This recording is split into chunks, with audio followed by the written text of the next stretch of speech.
So, all of this to say that if you struggle with your thoughts about money, your thoughts about opportunities, it's not your fault. Chances are that these narratives and these stories were instilled in you. They were told to you. And of course, you are going to believe the stories that you are told. You learn what you are taught. So it's not your fault, but you do have the power of tapping into abundance. Every single one of us does. So I want to talk to you all about how to tap into abundance. So what in the world is scarcity and what in the world is abundance? Scarcity is feeling like there is not enough to go around, like things are limited, like things are lacked. Welcome to the Chingona Revolution podcast, where we will bring out your inner badass Latina, overcome self-doubt, help you gain clarity, and pave your own path, all while leading with courage. I am your host, Latina coach and speaker, Erika Cruz.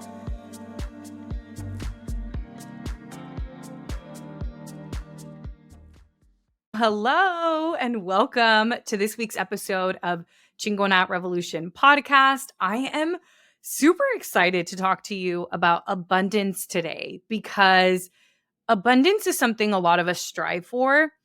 And yet, a lot of us were raised in households where scarcity mindset and lack and limitation was the main narrative, right? Maybe you heard your parents say, money doesn't grow on trees, or we can't afford that, or eso es para los ricos, that's for rich people, almost implying that you don't deserve the nice things that maybe wealthy people can attain. And, abundance and scarcity comes into our lives in really sneaky ways. Obviously, there's the very obvious form of monetary and finances and materialistic things, but abundance and scarcity can come into our mind in very sneaky ways. Scarcity mindset can be not leaving a relationship that you feel unfulfilled in because you're afraid that you won't find another partner.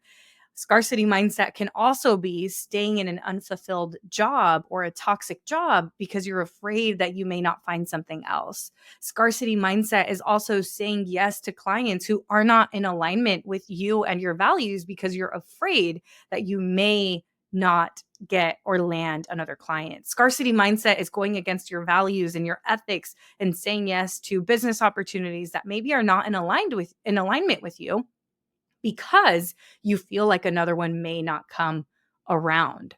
So I have written nothing down for this podcast episode. That seems to be the theme lately with Erika.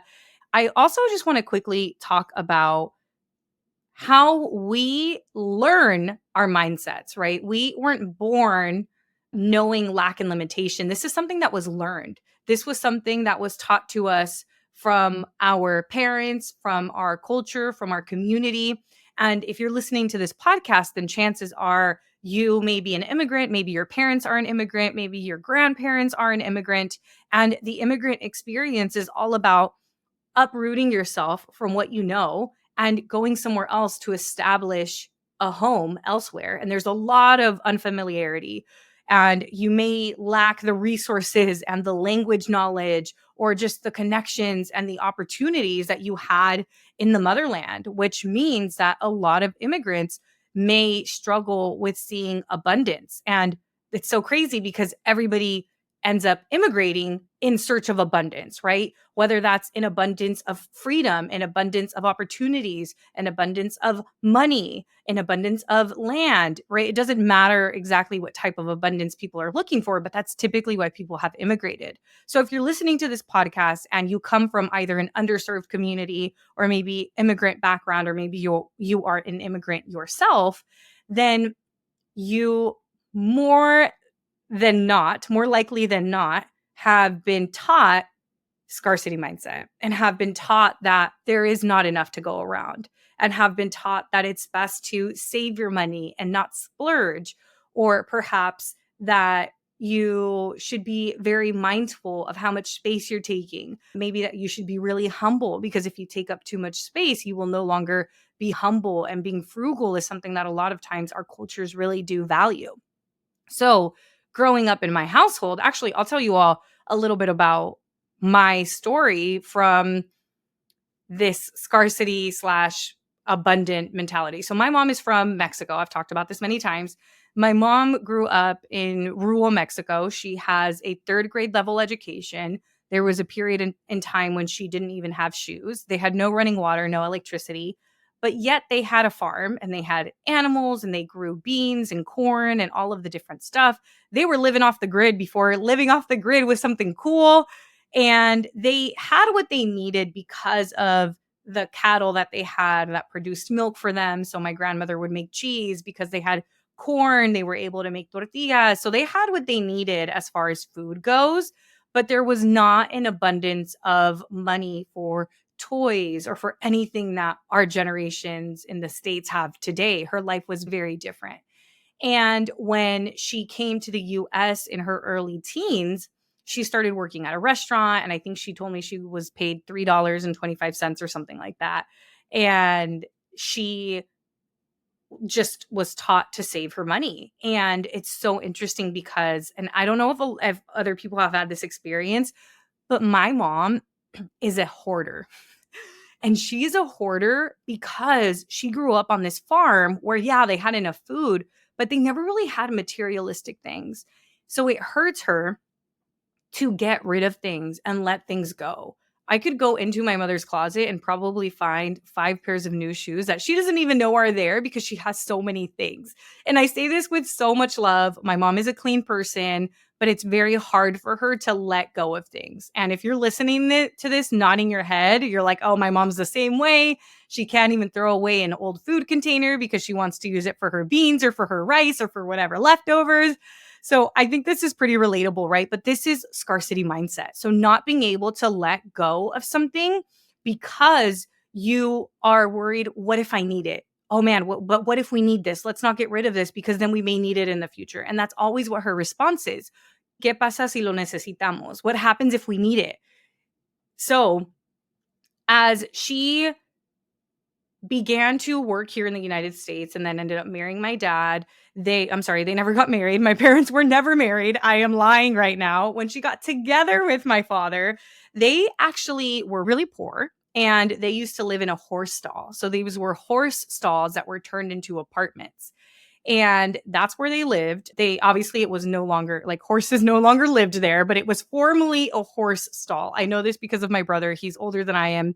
He's 6 years older. So he lived a lot of that poverty with my parents. And by the time I was born, my parents had already invested in their first property. And then by the time I was 10 years old or 11, they had about 2 or 3 houses that they owned and about 5 apartments that they owned, and they would rent all of them out. And then they were each small business owners. So my dad did yard work and my mom cleaned houses, and they were workers in their business. So it wasn't like they had these massive empires. They were the main person directing the business. And then they had like 1 or 2 helpers. So by the time that Erika was born and old enough to really know what money was, I grew up not missing anything. I grew up in a pretty abundant household.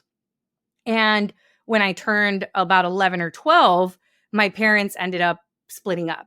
And when they split up, they went to court and they pretty much lost everything. Like, so I went from having a really abundant young childhood to my teenage years having to work to get myself clothes or if there was anything that I needed. And I've been working since I was 14. And I feel like my mom reverted back to the time when she lived on the farm. And so did I, because I was living with my mom. And we went from this abundant mindset of like, oh, there's always kind of enough to, oh, no, there's not enough. Are we going to have enough? And I realized I didn't really share much of my father's story. I don't know if he wants me to share anything. So all I'll say is that he was like probably in more poverty than my mom. And what I know from stories I've been told, there was many times that him and his family did go hungry, and he was the eldest son, and his father was not present. So he ended up taking that father role and really had to grow up really fast. So for him, scarcity was literally all he knew. And that hunger and drive to not only provide for his mom and siblings, that's what drove him to the US and then to provide for our family. So that's his background. So back to where we are, 12-year-old Erika, parents got a divorce. Everybody's now struggling financially. And because I have mainly been living around my mom right now, if you aren't aware, I did move back into my mom's house to start this business. And I am still here because I keep traveling and my mom takes care of my cat and my Peloton and the dog. So I'm able to use this as my home base and continue to travel around. But I will never forget when I had told my mom that I was going to leave my tech job, I could just see her scarcity mindset coming up. And for her, it was like, how is it that you're going to leave this secure job that guarantees you over six figures of payments within the year, right? Your paychecks, your salary is over six figures and it's guaranteed and you don't have to do that much and it's less pressure on you because you don't have to run it. But we also have to understand her version of entrepreneurship is very different than my version of entrepreneurship. Her version was cleaning houses all day. And my version is creating content and doing something I love, right? So it's just a very different experience. But she could not see the abundance opportunity for me with taking entrepreneurship. So being that I've lived in my mom's energy, a lot of her comments about scarcity can really begin to register for me. And obviously, I didn't just hear these comments in the last couple of years. I also heard them growing up, even when we were financially okay. But her mentality was that there's not enough to go around and we shouldn't spend money recklessly, which I agree with that as well. And it's so crazy how even though I was making six figures when I worked in tech, I still had that mentality of, oh, I'm broke and there's not enough to go around and I don't belong in these nice restaurants. And I've shared the story about when I've tried to take my mom to nice restaurants in the past and how she was like, no me andes trayendo a estos lugares. And then after I kept taking her to these places and she started to get a little bit more comfortable and more familiar with them, then she felt worthy. Then she wanted to go to them. And I've shared the story on the podcast before about when I took her to a place in Miami and it wasn't as nice as we thought it was going to be. And she goes, I thought we were going to go to a nicer place.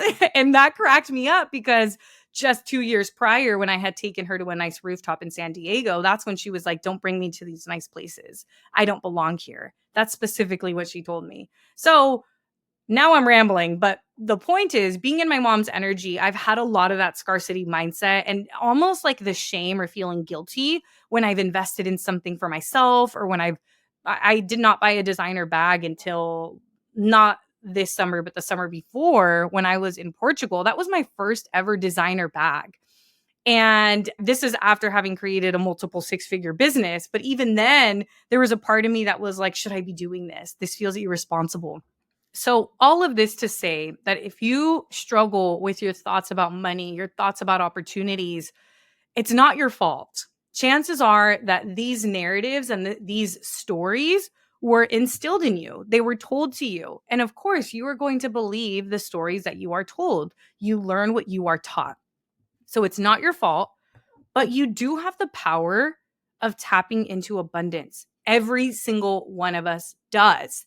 So I want to talk to you all about how to tap into abundance. So what in the world is scarcity and what in the world is abundance? Scarcity is feeling like there is not enough to go around, like things are limited, like things are lacked. Scarcity mindset says, oh man, because Erika was on the New York Times, she took that opportunity away from me and now I'm never going to have that opportunity. Scarcity mindset says, oh damn, that girl wrote a book, now I can never write a book. Or scarcity mindset says, oh, that person got a raise, that means less money for me. And that narrative doesn't help us because that narrative isn't even true. I mean, if you're looking for evidence of that being true, I'm sure you'll find some, but I'm going to give you reasons why it's not true. So, abundance, on the other hand, is always knowing that there's enough to go around because there's always more money being printed, more opportunities being created, more love to give around. There's an abundance of people. There's like, what, 8 billion people on the planet. There's an abundance of jobs that are created every single day. If you go on LinkedIn and look at the job section, there's always new jobs posted. Yes, people are being laid off, but there's always new jobs, right? And it's like, yep, the economy goes down, but it also goes up. Stocks go down, but they also come up. So abundance is knowing that there is always enough to go around and that more is available to you and that it is not limited. It is abundant. It is unlimited. So if you listen to the podcast episode with Linda Garcia, where we talk about the prosperity plan and we talk about the abundance book, that is a very powerful book. I've participated in her prosperity plan a couple of times, and I've actually began to do one with my circle of friends. And this book is such a little powerful green book all about abundance and what abundance is. And I've also read other books about abundance mindset and how to improve your money mindset and overall mindset, right? Mindset is a lot of what I do. That's probably about 60% of what I help my clients with their mindset, because mindset matters more than anything. You can have all the strategies in the world, but if you don't believe in yourself, or if you don't have the correct mindset or the aligned mindset, you're not going to take action. And that's just the reality.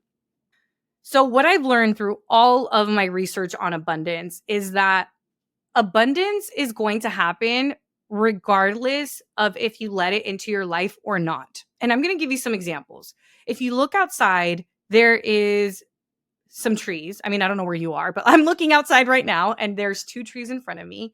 And while the tree loses leaves, and at some point in the season when it's winter, it may lose all of its leaves, there's always new leaves growing back. And I can't even count the amount of leaves that are on this tree because there's an abundance of them, right? And if you go outside, if you see grass, you can't count each blade of grass because there's so many blades of grass. You can't count how many grains of sand there are when you go to the beach because there are so many. And this is all evidence of abundance. And there's a tree around the block that I see a lot, and this tree, I call it the abundance tree because every time I walk by this tree, it has new leaves, it has apples, and it just keeps growing and giving. And never in my life, and I've been living in this house for 3 years, never in the 3 years that I lived here. And most of these years were during the pandemic when all I was really able to do was walk around the block. So I paid a lot of attention to the trees because there wasn't anywhere to go because everything was closed in California. But this tree, I've never seen anybody water it. I've never seen anybody tend to it. And this tree grows so many leaves, and then it grows these apples, and they're not little baby apples. They become big apples. And then those apples fall off the tree. And guess what? Those apples nurture the tree and it keeps growing. And I call it the abundance tree because it keeps growing without having to do anything. And that's exactly how abundance works. Abundance is available to each and every one of us, but it's up to us if we want to let it into our lives or not. So I want you to think of a water hose. And I learned about this from the book. I told you I've done a lot of research on abundance. I heard about this from the book Atomic Habits. And the guy inside of Atomic Habits talks about abundance like a water hose, right? Like the water hose is always on. It's always on. But what happens whenever you bend the water hose? You don't let water come out. And that's what a lot of us are doing with our scarcity mindset. And because we could convince our brains of anything, we're like, oh, see, there's not enough to go around. See, look, this person got laid off and then that person got laid off, and see, inflation is really taking over and that's why I can't start my business. And it's like, if you're constantly looking for that, yeah, you're going to find evidence of that. But that is nothing more than you blocking the water hose and not letting the water come out. And the thing is, all you need to do is release resistance. But so many of us have learned resistance. We've learned resistance from our parents. We've learned resistance from generations. We've all learned this resistance about being able to receive. It's also why I talk about the fourth M, which is masturbation, which is allowing yourself to receive, because it's so hard for many of us in our community to allow ourselves to receive. Abundance is knowing that your community is out there, that you don't have to be friends with people who are no longer in alignment for you because there's more people out there. Abundance isn't just about receiving. Abundance is also about saying no to the things that are not in alignment for you. And abundance comes in so many shapes and forms, right? So it can come through money, it could come through friendships, it can come through love, through rest, through opportunities, through conversations. There's so much evidence of abundance all around us. And sometimes we fail to recognize that. And as you know, I have started a group called Magnetic Mastermind, which is my higher level group program. And what I learned is that all of these people have already started to take action, but what they really need support with is expanding and really becoming magnetic and not playing small and allowing abundance to come into their lives. So I'm taking my mastermind through the 40-day prosperity plan that's inside of the abundance book, but I decided to test it out with a friend group first. So this friend group consists of Mariela, of Liz, of Kat del Carmen, of Karina, of my private client Janet, as well as Cuco. So there's, wait, I guess including me, that's 7 of us. Is there that many of us? Hold on, let me recount. Yeah, so there's 7 of us. And we are currently on day number 18 of this plan. And there's been an abundance of things that have occurred. And we've only had 2 meetings. And this has moved so much in each and every one of us. So for me, I was able to say no to a client who was not in alignment because I knew that the right clients were going to show up. And now my mastermind is at 50% capacity of ideal freaking clients, which, by the way, as of today, you can now book a call with me. So if you're interested in this mastermind, go to the link down below. So, okay, that's one of the things that has happened for me. The other thing is I had somebody reach out about a brand deal and they wanted to offer me 40% of what I would normally charge for more work. And I'm just so proud of myself for saying no and telling them for that budget, here's what I can do, and really standing my ground. I also ended up manifesting speaking at a conference that I really wanted to go speak at. It's one of the largest Latino conferences. I'm now moderating a panel and I could not be more excited. I have invested in not one, but 2 masterminds where I'm going to be a student. And these are the biggest investments I've ever made in my life. One of them, you're going to be like, Erika's crazy. One of them is a $25,000 investment, and I had no drama about it because I have proven to myself over and over that when I invest in myself, I generate more money, I generate more results, and I also am a better coach for my clients. And what kind of coach doesn't invest in themselves, right? So that is just some of the abundance that has happened for me in my life. Oh, yeah, there's another one. So when I wanted to open up my business bank account about a year and a half ago, or maybe 2 years ago, I went to this branch here locally. And the person who was helping me was so not taking me seriously because I was in yoga clothes. I wasn't wearing makeup. I walked in just like, after class, like it ain't no big deal. And she was like, you kind of have to put money in the account. And I was like kind of offended, and she was just putting a lot of roadblocks in my way. It wasn't like she ever really discriminated against me, but she was like, you have to put money in within 48 hours. And I was like, yes, I got it. I have money in my Bank of America account. I'm trying to leave Bank of America account and come to Chase. Let me open a damn account. And it wasn't until she finally found because we had to look up my entity number, my EIN number. I mean, I had some of that stuff, but something we had to look up on the California LLC. I'm not speaking English right now because I don't know I don't know the name of the directory. Point is, once she saw my business was valid and actually learned more about what I did, then she was nice.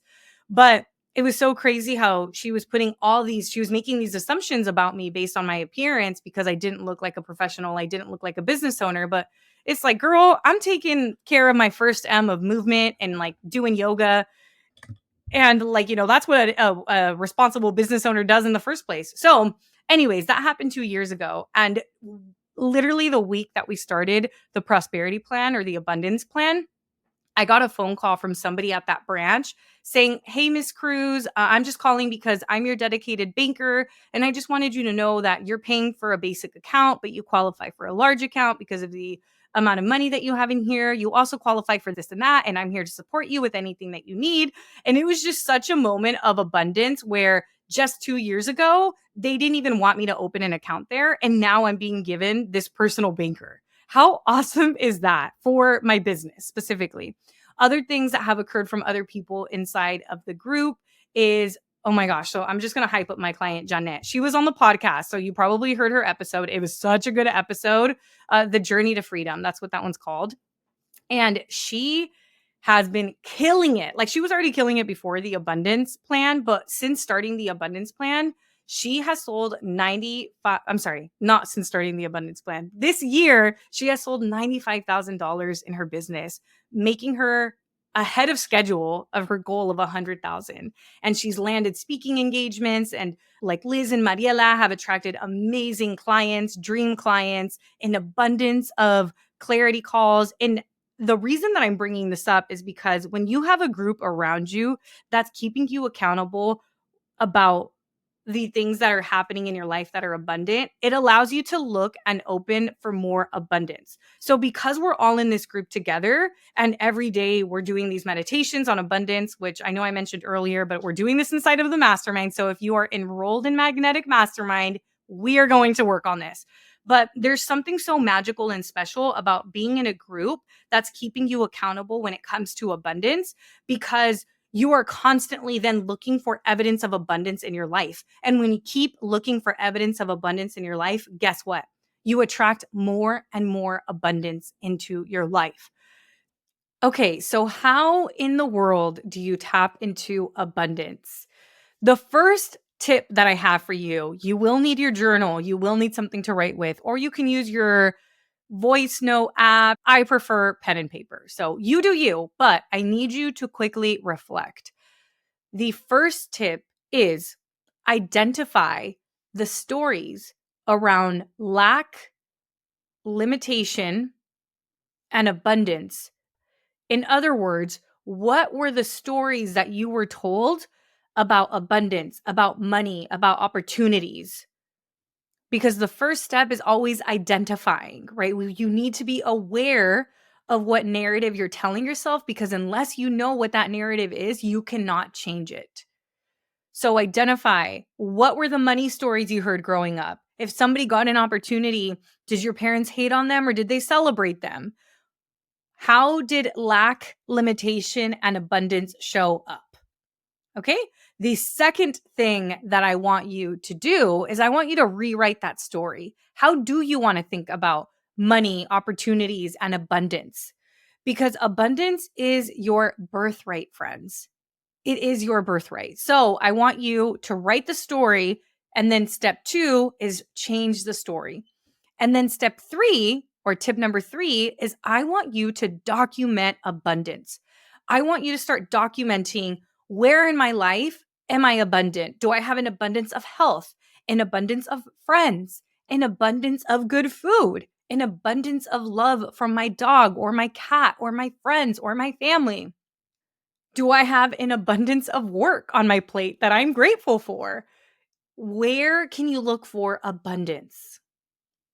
Is it on an opportunity? It could be your bank account. It does not have to be your bank account. Remember, you can find evidence for anything. So I want you to get in the habit of finding abundance. I don't only want you to do this for yourself, but as you're documenting abundance, I also want you to document the abundance that you see in other people. Because what is available for one person is available for all of us. Okay, so if you can even look at me, you're like, okay, Erika has an abundance of followers, or an abundance of podcast episodes, or an abundance of the word like inside of her podcast. She keeps throwing it out there as her filler word. So if you see any abundance around that you desire, make note of that abundance. Did your friend just get a promotion? Amazing. Celebrate that abundance, because if your friend got that promotion, then the fact that you are seeing it means it's also available for you. And we're going to throw a bonus tip in here. So, tip number 4, which is very in alignment with what we've talked about inside of this podcast episode.